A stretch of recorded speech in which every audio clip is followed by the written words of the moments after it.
Welcome to a Pneuma conversation, a raw, authentic, and unfiltered conversation with spiritual teachers, leaders, coaches, healers, and seekers.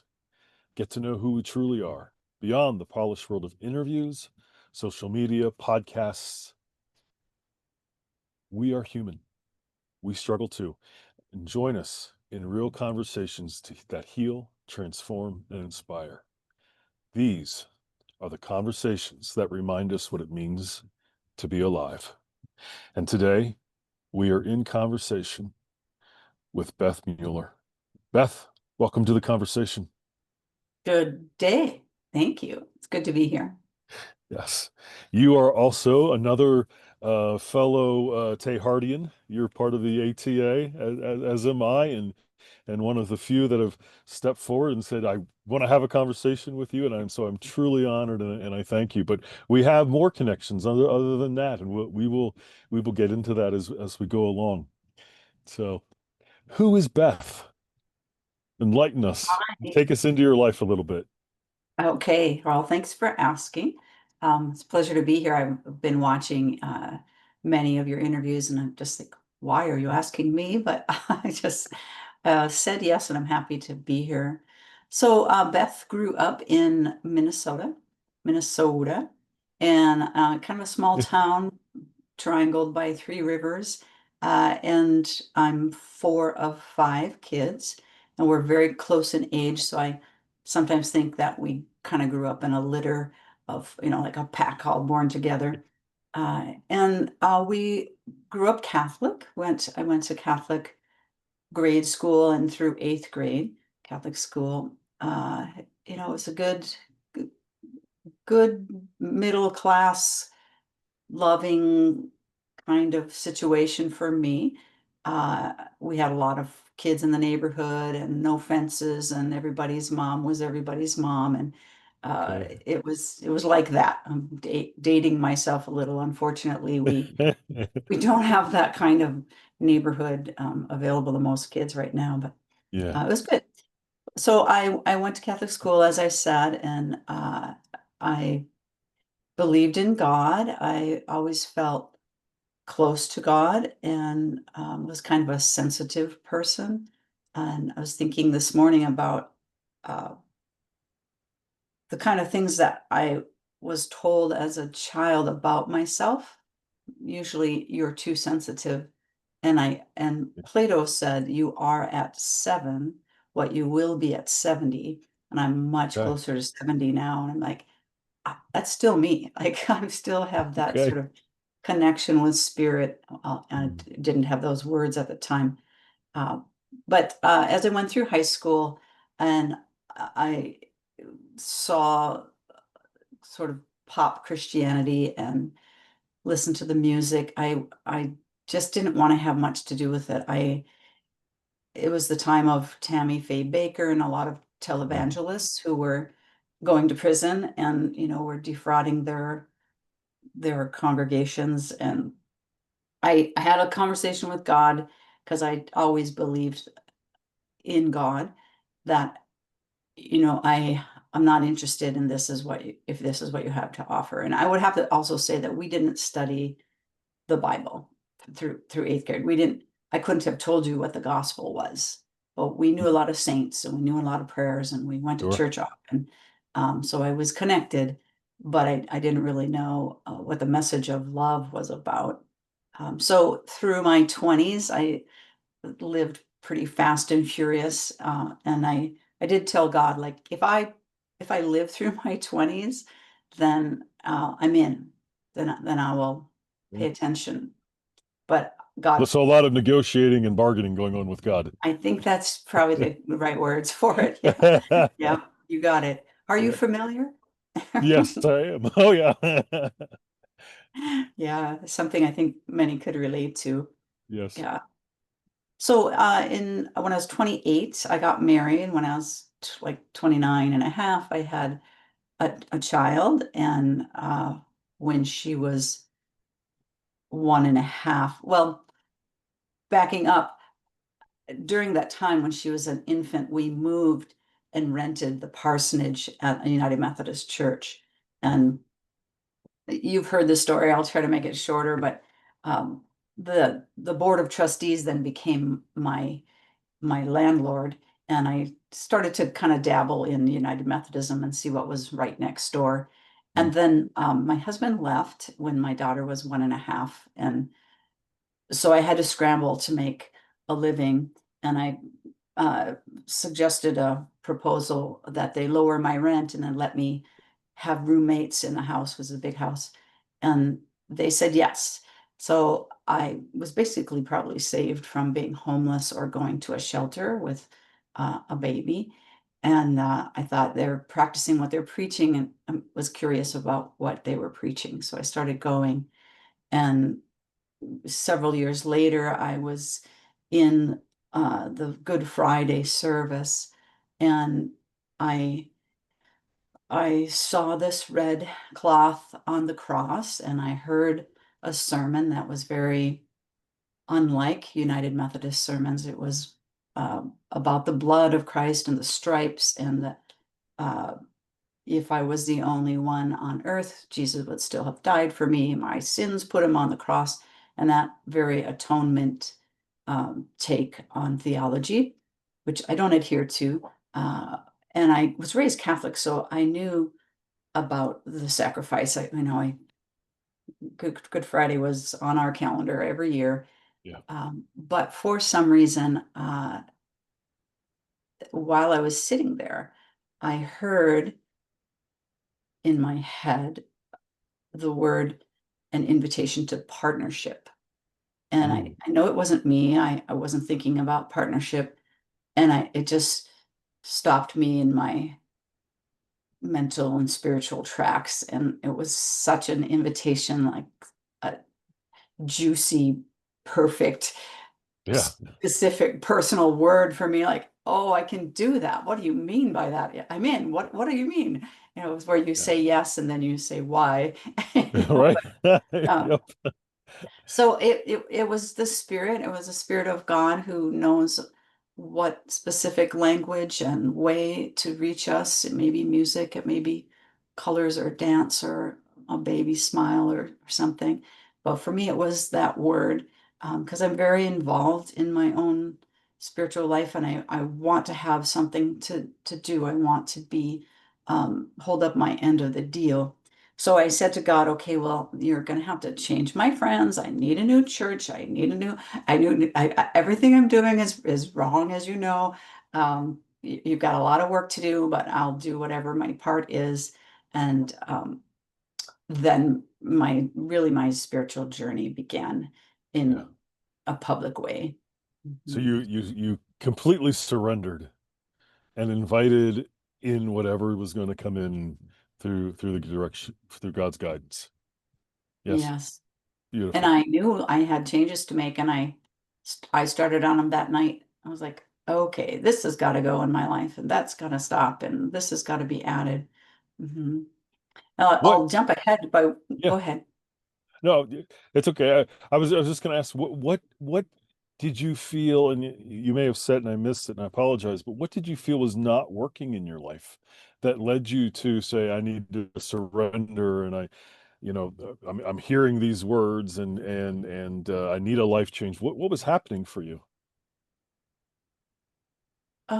Good question. I was, really happy being a mom, when I was working full time, and I was happy in my work. But I would say the part of me that needs to be involved in what Teilhard calls God's love project, like actively partnering with God and doing things that make the world a better place in your local community, in your family, in your bigger circles as you go. I I felt called into that, but I didn't know what that was going to look like at all. Okay. Yeah, Okay. so that was Did you feel missing. did you feel that as a young age, or did you feel that at that turning point when you started renting from the United Methodist Church?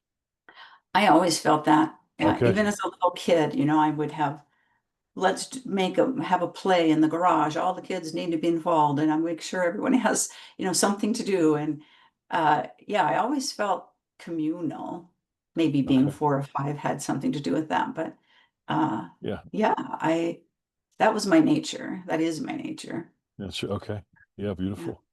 Yeah. So Yeah. we have that in common. We both felt a call very early on in our lives, and I know at least for myself, I thought it was going to look a certain way. And by the Hmm. time I got to college and I'm in college, I realized that's not going to happen.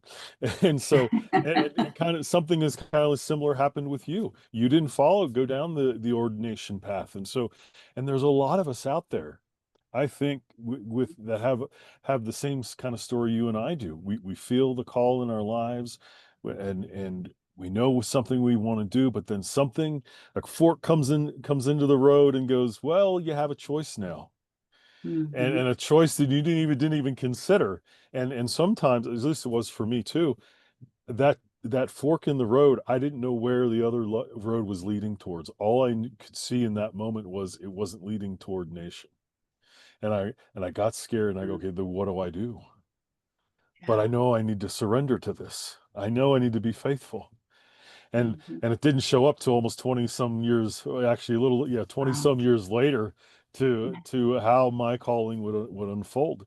So but I think there's a lot of us like this, Beth, that we feel that, and then something happens, and we realize it's not the direction. Can you talk a little bit about what that has been like for you?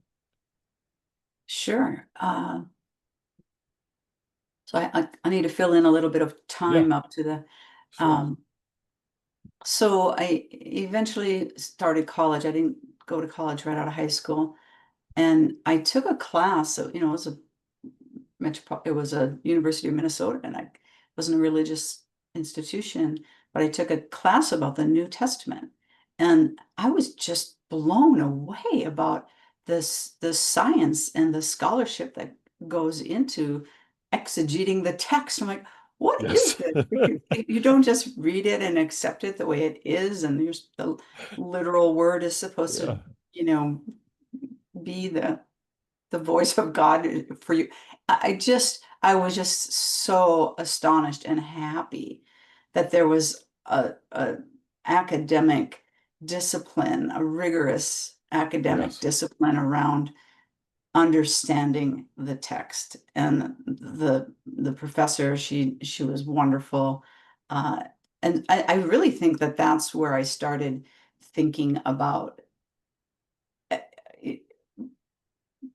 about my journey as a profession. Like, oh, Okay.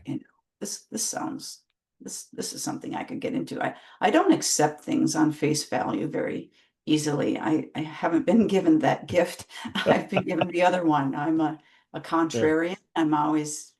I'm following along, and then some piece of logic just hits me wrong. I'm like, whoa, brakes, let's listen. So I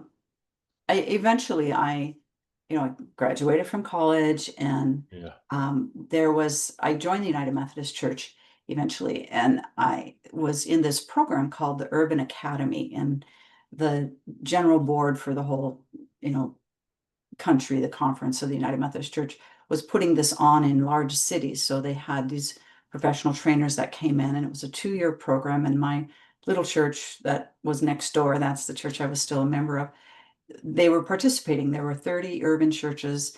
The first year was all about getting to know your neighborhood, the demographics, who's there, what is missing, what do you have a library, where do people gather, what's the demographic, who's moving in, who's moving out. And it was the purpose was to grow churches and to help people come to know a better way of life or to Mm. be involved. And so we did the first year, and then the second year was implementing the plan. So we did that in our church, and when the second year was over, the conference realized that there would be no one to help continue to kind of guide these 30 churches and to follow up and to connect them. And so they wanted somebody to be that person. And I'm like, I should be that person. I have a BA in community studies and citizen activism and political activities and movements.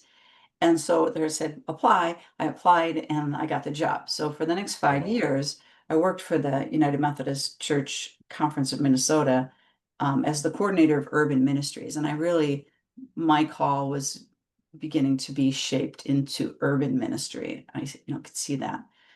So I did that. And during that 5 years, I met a lot of pastors and worked with a lot of congregations, and people would start to tell me, reflect back to me what they saw in me, and naming gifts that they felt I had or I was demonstrating. And I just kind of started to believe them. And I went to what we call annual conference one year, and they they have it, it's like 3 or 4 days. And at one point, there's a moment when the bishop um, does kind of an altar call, really, which is a little more evangelical than the United Methodists are want to do, but it's part of the ritual. And I was way up in the balcony, just observing and not feeling like I was a pastor connected to all this stuff or anything. But I heard him say, if you feel God calling you to some kind of ministry, whether you know what that is or not, feel free to come down and Mm. someone will pray for you. And I remember the invitation, and I remember a bunch of stairs because I had to go down a bunch of stairs in the back Yeah. of the building to go down the front, go down the middle. And then I was at the rail, and there were a few other people, and I was crying, quietly Mm. crying, but I couldn't speak. And the Mm. person, who came to pray for me, how can I pray for you? What are you feeling?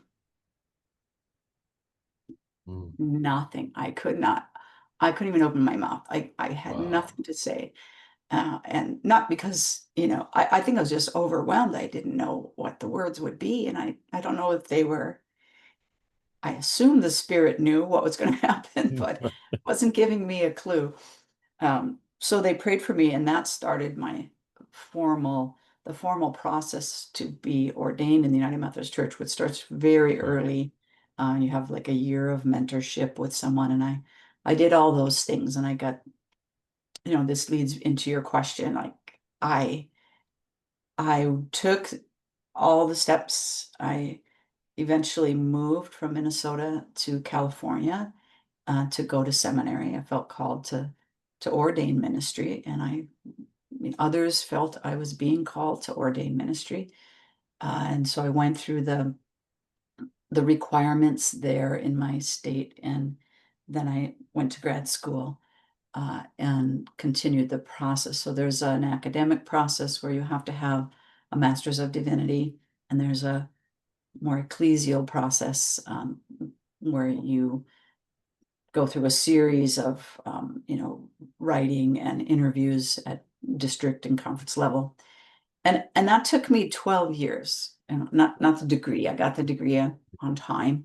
Uh, and but the process toward ordination took 12 years because I didn't pass the first time. And I was going through something in my personal life that was very deep. And the people who were interviewing me didn't know that, but I totally credit this with moving them in the direction of saying, she's not ready. You guys don't know why, and you maybe don't have to know why, but she's not Yeah. ready. Don't send her forward. And that was a good move. Yeah. That was on the spirit's part and on their part, whether they knew why or not.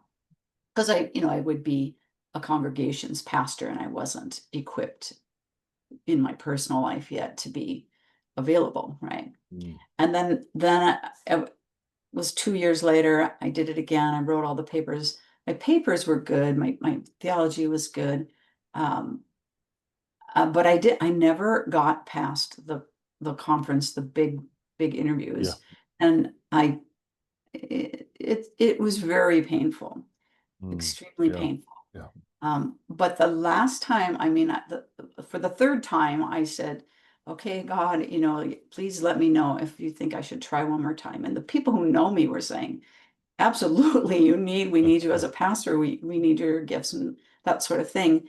So Yeah. I felt, and that the Spirit did say, one more time, Beth, one more Yeah. time, right? So well, I'll back up. The second time when I learned that I didn't pass, it just crushed me. And I remember Yeah. standing in the door frame in my apartment and just falling to the ground and just like literally feeling pressed down. And I cried, and for 2 weeks I was just completely a mess. And I'm not like that. Like I just I don't fall apart very often, you know. But that one, that was an experience.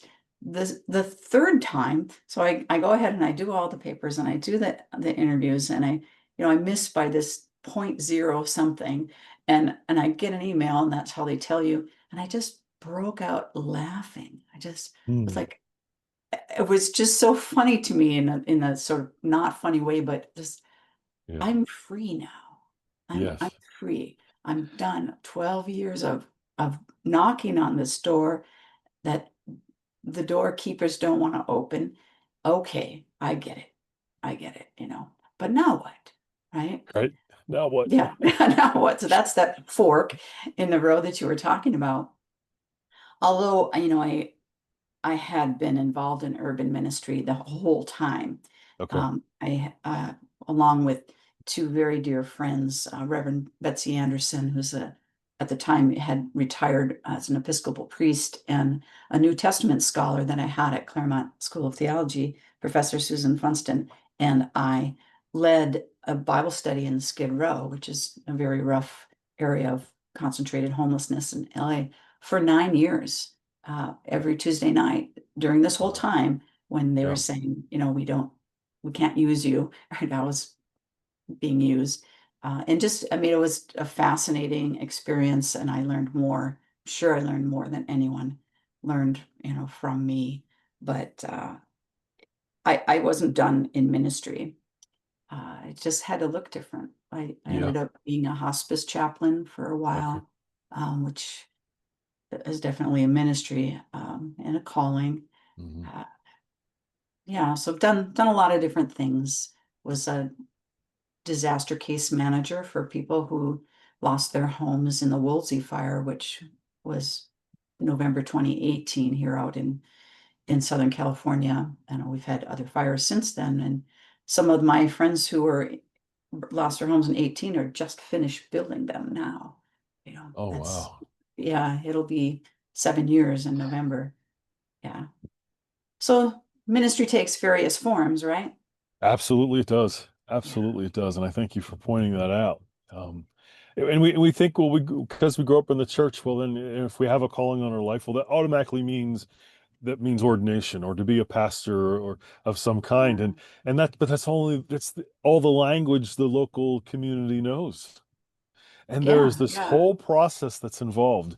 When yeah, I went to college very young, and I've heard a lot of other people like myself that were excited and wanted to study theology and everything and become a minister. We get to college and we think it's just a formality. It'll all be okay, not a big deal. I got this. As I've memorized my scripture, I've memorized Bible verses. I did all this work growing up, and I got it. Well, there's so much involved.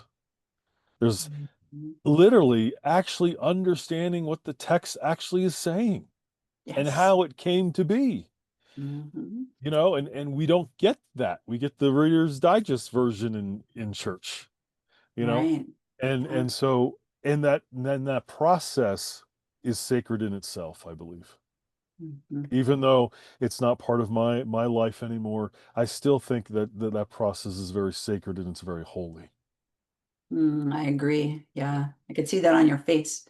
Yeah. Yeah. Oh, really? Okay, cool. Yeah. Cool. I love school, and I Yeah. really enjoyed going to Claremont School of Theology. Uh, and it's there that I learned about process theology, and Alfred Mm, North Whitehead, and John Cobb was there. Like John Cobb was there in Claremont, and I met him several times. And it's not there that I learned about Teilhard de Chardin, but okay. it's because of this exposure to other kinds of theology and other thinkers and scientists and so forth, that if you look at just the path for myself of what books I read. Like Mm, someday I'm going to do that. Like what books did I read in what order? Because authors lead to authors, and people mention someone, and you start reading again someone else, and eventually I met Teilhard Deschardins, which is Okay. kind of the way we met, right? We have both Yes. been in the same Zoom group of Yeah. Teilhardians, and you met by accident Teilhard Deschardins. I did totally by accident too. Yeah, yeah. Yeah, yeah, yeah. And people Mhm. kind of know that story. So, but I'm so grateful that it was, well, though it wasn't an accident. I don't believe in Yeah. accidents. It was meant to be. Um, but so many wonderful people, including you, have come into my life because I've stayed and keep putting myself out there and getting to know who this Teilhard guy is. So Mhm. I mean he Yes. he is a little thick, he is a little heavy, but if you can understand his tone and his resonance of what he's saying, then you understand what he was saying. Yes, that word tone, like you were saying before, not this interview, but the tone underneath the breath, right? Yeah. That if you know that ahead of time and you start reading him for the first time, I think that would be good advice, Chad, for Okay. someone who's just starting. Like he means well, Yes. It's sometimes obtuse and dense but it's Yes. poetic and it's mystical. Yes, very much so. Yeah, I Very much so. remember the first book I was looking for it before the interview, but I think I loaned it out again. But the first book I read of his was selected writings, so I had little pieces of all kinds of writings, and I remember just reading a sentence, although a sentence is a full paragraph for him, master of the run-on sentence. Right. So I'd read like a phrase really, and I would literally put the book down and just, okay, what just happened? It was so meaningful and deep for me. uh, And it needed to be savored and understood before you could move on. And then I would write in the book. I had these conversations all my books are a complete mess. I write in them, underline, I just, yeah, he was rich. He is rich. Yes. Rich. Yeah. It reminds me of a word that you said, and I want to go back there for a little bit, but your sensitivity. And Mm, Teilhard absolutely had sensitivity yeah. to creation, to God, to cosmos, to all of it. Um, how did your parents handle your sensitivity? How did those around you handle your sensitivity? Um, Well, I have to say that my parents must have recognized it because I was corrected Okay. for it. So I wouldn't be corrected for something they didn't recognize. Um, our house was loud. I remember, we had 5 teenagers at one time, and Oh my. I remember I was probably younger. I would wake up and just try to read the room, right? Who's mad at whom and who's in trouble with who and who's okay right now. And it was usually my youngest brother, Paul, we were always good. I felt like we were okay. But other people were having, uh, you know, strained dynamics often. And an example for your question, I think, would be I have a sister who is, we're close now, but we were too close then. And we had a lot of struggles. She had a lot of struggles with me, um, and we shared a room for a long time. And I remember one night, I might have been 11 or 12, she had she was torturing me in her emotional torture way, and I Okay. love her and we're all good and Yeah. all is forgiven and we've talked it through. But I went upstairs and I knocked on my parents' door and I asked my mom, I said, let me hit her just once. Mm. Let me hit her. And that was very unlike me, but I felt pushed very far toward the edge. And I thought, you know, it would really help me if I could hit her once. My mom didn't let us hit. We couldn't say stupid. You couldn't kick anyone. Those were Yeah. things. And she said, you're stronger than that. No, you can't Mm. hit her. You're stronger than that. and I knew she was right. I didn't really understand it. But I went back to the room and took my lumps, whatever. Um, but I do think my parents, my father's gone. He's been gone since 2010, but I think they knew that I was picking up vibes and that I was sensitive to what was going on. Um, I heard it from teachers. I was in fourth grade, a new student joined our crowd in the middle of the year, which never happened. We all grew up in the same families, Catholic school, nobody switched or anything. And the nun, Sister Rock, she took me out of the room before this new student came and said, "You're going to be her friend. You're going to take care of her. You're going to make sure she meets other people. You're going to help her with her homework. You're going to take her around so she doesn't get lost." She assigned me to be the friend. And I was like, Mm, "I'll be the friend. Absolutely." She picked the right person, right? But she picked a person. And I think she thought there was something in me that would be good. mm, My friend is still my friend today. mm. Still my friend Beautiful. today. Fourth grade, we're in our 60s, right? We're still Yeah, good friends. Yeah. Yeah. beautiful. Beautiful. So yeah, does that answer that Yeah, question? of course, of Okay. course, of course. You're making me go back on some of my own memories. So there's more Love to hear them. similarities between us.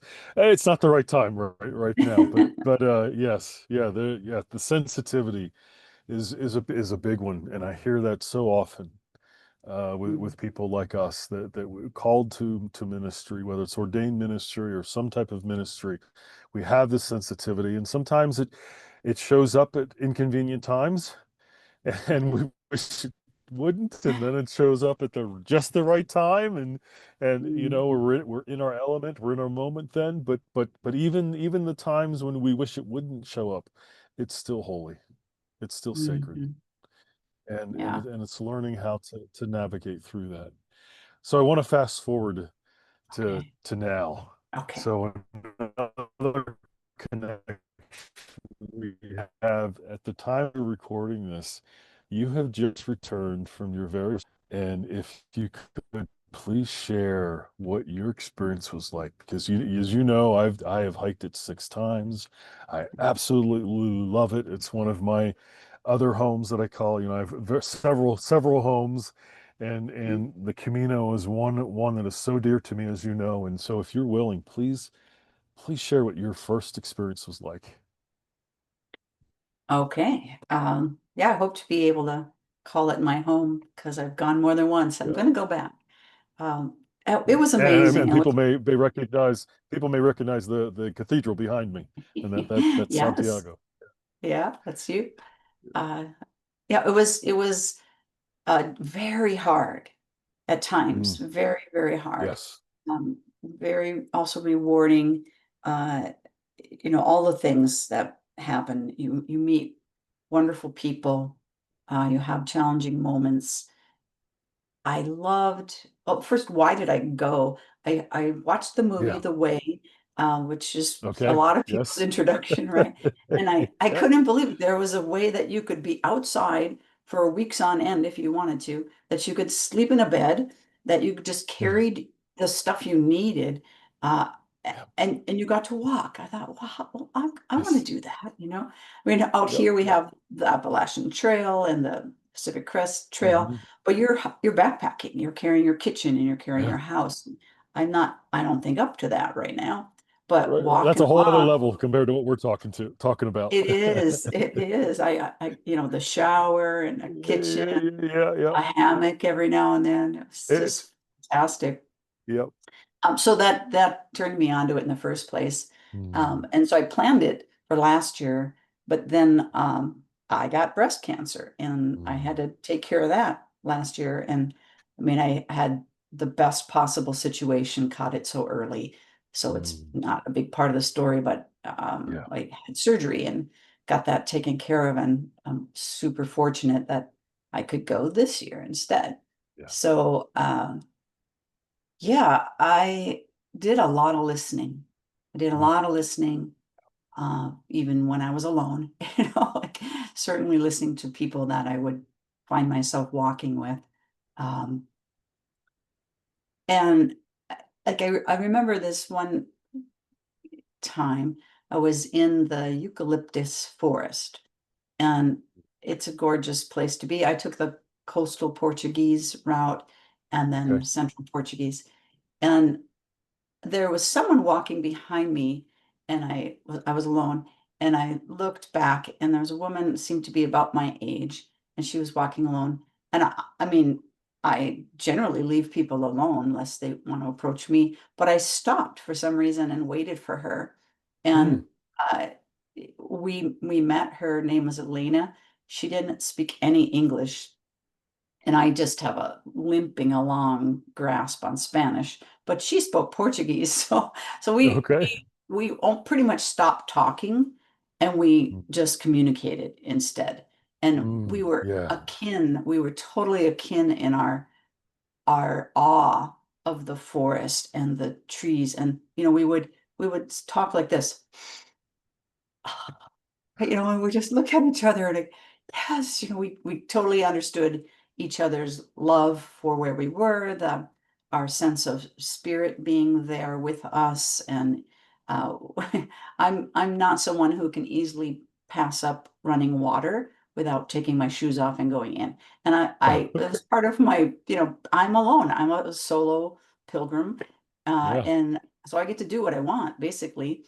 And so I had been doing that, and it took me a minute to allow myself to do that. But I'm like, well, who cares? Like, who do you have to convince? Do it's your Camino, as they say. Exactly. Yes. So we see this stream coming down the rock wall, and it's crossing our path, and I look at her, and I just take off my shoes, and I put my feet in. Like, if she wants to keep walking because Mhm. it's slowing her down, then she will, and that's fine.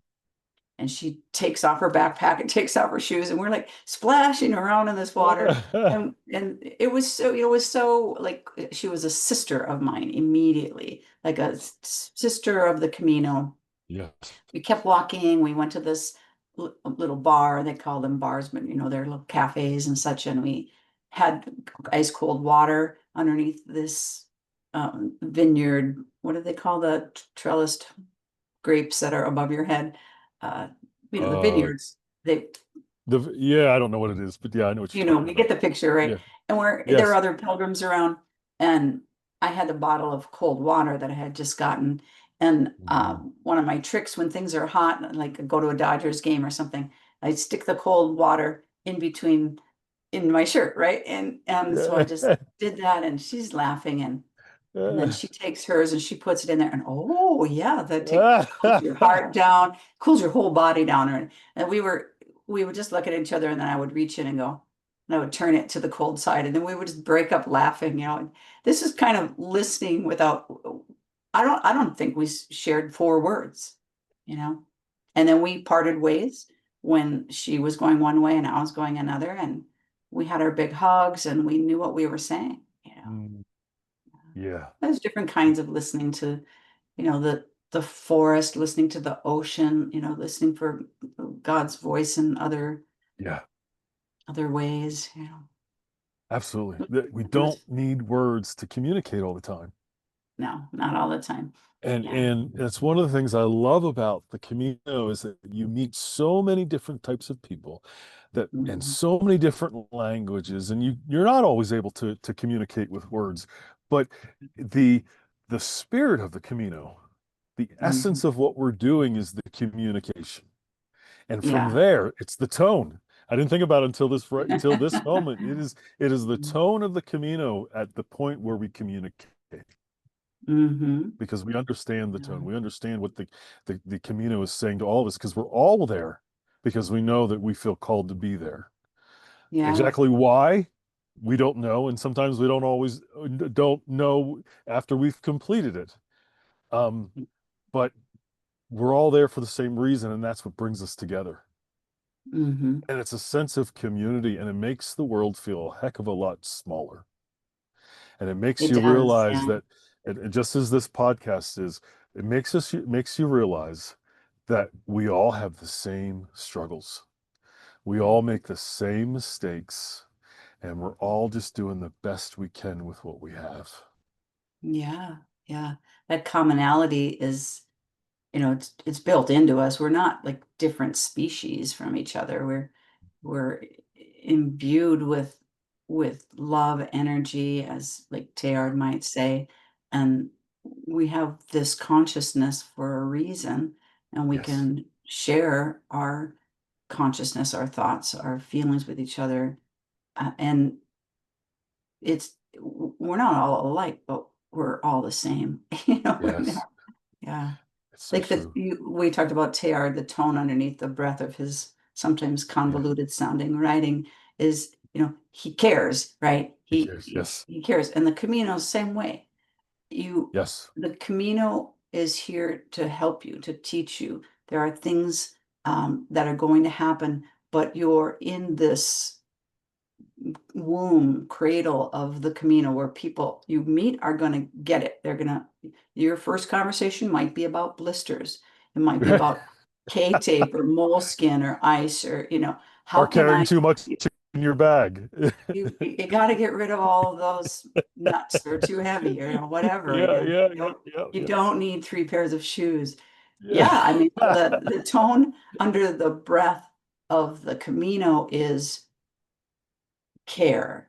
It's Yes, I you're okay. You're in a good place. Because I did meet some people that seemed to think they were fighting the Camino. yes, They're yeah, I've got to put in 30 kilometers today or else, and it was a bit of a competition for themselves, yeah. right? And maybe, that is their Camino. That's what they're That's doing. the, yep, of course. But we might just march past someone in need, Hmm. or miss some other kind of gift along the way, you know. Yeah. So beautiful, so beautiful. Yeah, it was cool. And it's like you can't people who haven't done it, they and want to do it, they're like, oh, I want to go and you should go, I should go with you. And then there are the conversations with the people who have done it. It's very different, to Yeah, you have to do it to be able to have that kind of conversation. But yes, the reasons that people want to do it their first timer, they're fascinating. And everyone has a story. Like, why are you here?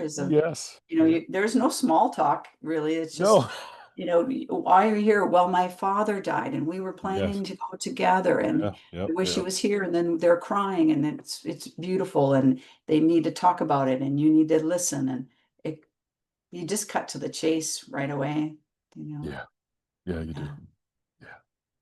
yeah. Beth, as we're winding down the hour, close to the hour here, here's your surprise question, but you already know what's coming. What's your biggest Ah, struggle? mm. Yeah, I knew it was coming, but it doesn't mean I'm prepared. Right? That's Yep. biggest struggle.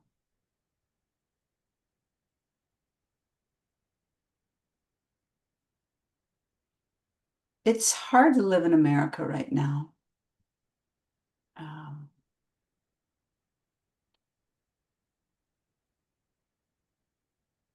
I earlier might have said it's a struggle to, listen to the news. So I don't. So it's not a struggle anymore. But I Good. mean, I listen to the news enough to know the Yeah. biggies, right? Right, right. Um,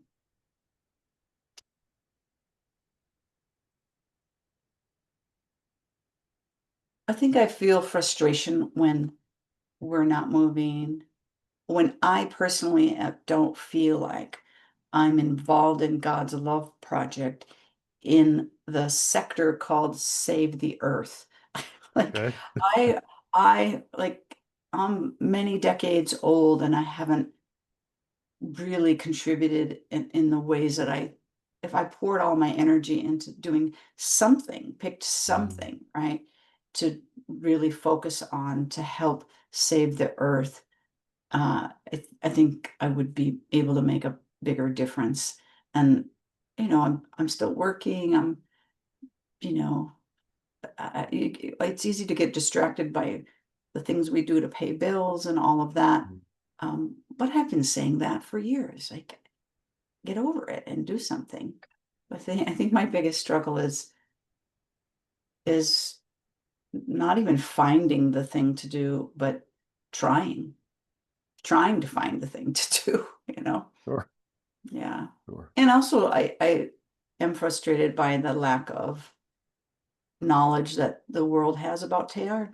You know, we Mm, have these conversations with our Teilhardian groups of how do we get the word out to younger people that the world is worth it and it's an yes, amazing, wonderful place and evolution is moving us toward something really great and it's a slow yes. process. And yeah, those are, we'll stop there. That's no, it's beautiful. It's perfect. It's so beautiful. Oh, as you know, you're one of those other people I could talk to forever. I mean, you just have such a beautiful, beautiful heart and a beautiful presence. And it's one of the many reasons I wanted to have a conversation with you. And I just thank you so much for being with us today. Well, Such you such are a easy to treasure. talk to. Thank you, Chad, for all the I hope so. conversations you've had Oh, and especially for that day when you didn't run away from the gathering, the gathering you went to that wasn't yes. what you thought. Yeah. Yeah, Good you exactly. here. Yeah. I'm grateful. As we close out, will you join us in the breath? Join us in Yes. the sacredness, and this time I'm I always say something at the end to bring us back, so we know we're closing out. But I feel really guided to say something, um, not just in to say something in the silence instead of just being quiet, because it was something that you did when you're describing your Camino. You put your hands up here to your chest, and Yeah. I do that too when I'm under stress and things are difficult or I'm really excited about something, and I call this place home. My heart is my Okay. home. And so I'd Amen. like to guide us through a brief meditation on that. And so if all of us everyone could join us and close your eyes, or sit, lay down, whatever feels comfortable to you, and place your hand on your chest. You can either do it physically, or you can think about it inside your mind, but place your hand on your chest and silently or aloud repeat, I am home. I am home. And what I want all of us to remember as our hands are still on our chest, as we touch home, I want you to hear these words. You are remembered. You are loved. And you are not forgotten. And you matter.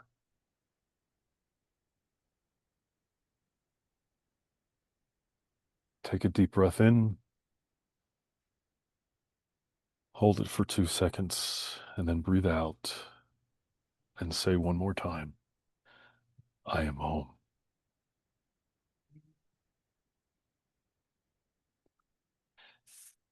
And as we open our eyes and come back to this space together, we bring the sacredness into every part of our lives. Beth, this has been amazing. And I'm so grateful that you were here to join us. My pleasure, Chad. Thank you so much. This has been a Pneuma conversation. Thank you for sharing in the breath. Together, we've remembered a little more of what it means to be human. Until next time.